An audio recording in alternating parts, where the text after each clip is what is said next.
मेरे प्यारे बालक, आप सभी को मेरा नमस्कार। इस वीडियो में हम बात करते हैं भारत का संवैधानिक विकास, यानी भारत के संविधान के निर्माण में ऐसी कौन कौन सी प्रक्रियाएं हुई हैं जिसके फलस्वरूप आज हमारे देश का संविधान जो है वो लागू हुआ।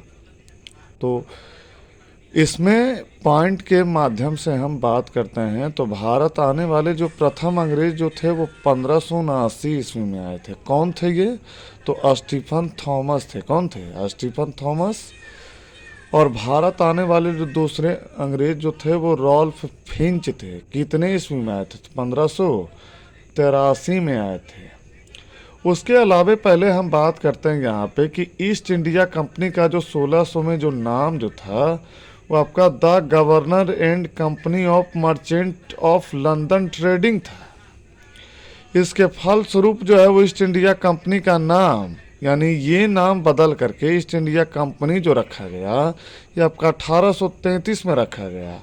और इसमें निवेशक की कुल संख्या कितनी थी? 217 थी।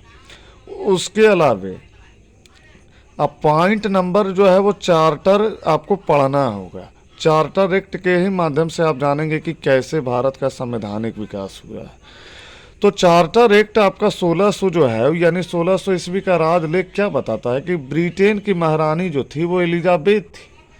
और एलिजाबेथ ने 31 दिसंबर 1600 ईस्वी को ईस्ट इंडिया कंपनी की स्थापना करके उसे पूर्वी देशों में 15 वर्षों तक व्यापार करने का क्या दिया?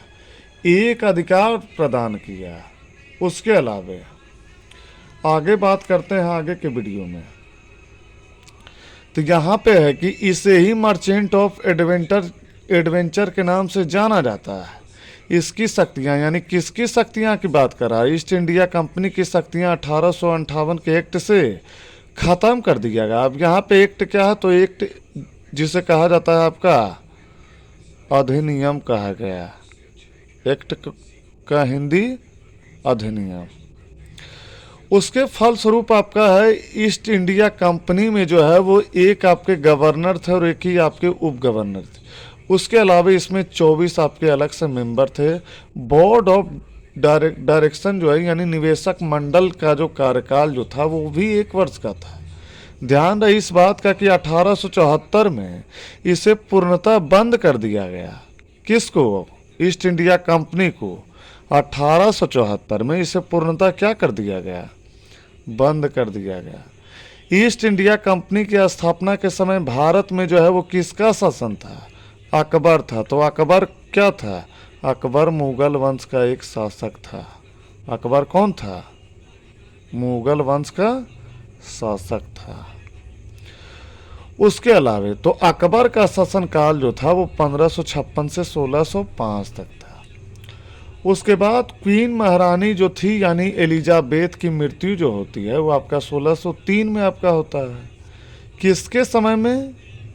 जेम्स 6 के समय में। अकबर के नाम पर ये एक प्रार्थना पात्र लाता है। और अकबर के दरबार के बाद, यानी अकबर के शासनकाल के बाद कैप्टन हॉकिंस जो थे वो भारत दौरे पर आए थे। किसके शासनकाल में? तो जहांगीर के शासनकाल में। किसके शासनकाल में? जहांगीर के शासनकाल में।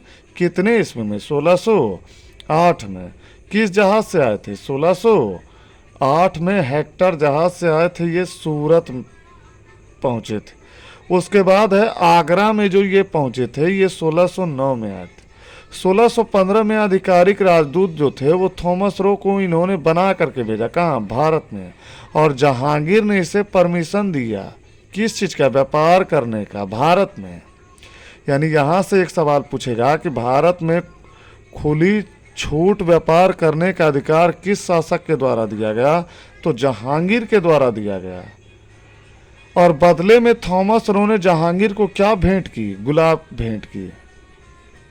उसके बाद है ईस्ट इंडिया कंपनी को 1717 में फरूख सियर ने दस्तक जारी किया। दस्तक का मतलब एक फरमान जारी किया। उस फरमान के मद्देनजर बंगाल, बिहार और उड़ीसा में फ्री ट्रेड यानी मुक्त व्यापार करने का जो है वो अधिकार दिया गया। किसने दिया ये अधिकार? तो मुगल वंश में ही एक शासक थे फर्रुख सियर। उन्होंने ही ऐसा दिया। फारूक सियर के शासनकाल में एक शिष्टमंडल का एक अध्यक्ष जो है वो बनाया गया, और उसके अध्यक्ष में जो है वो जॉन सेरेमन जो है वो किस दौरे पर आए थे? भारत दौरे पर वो आए थे।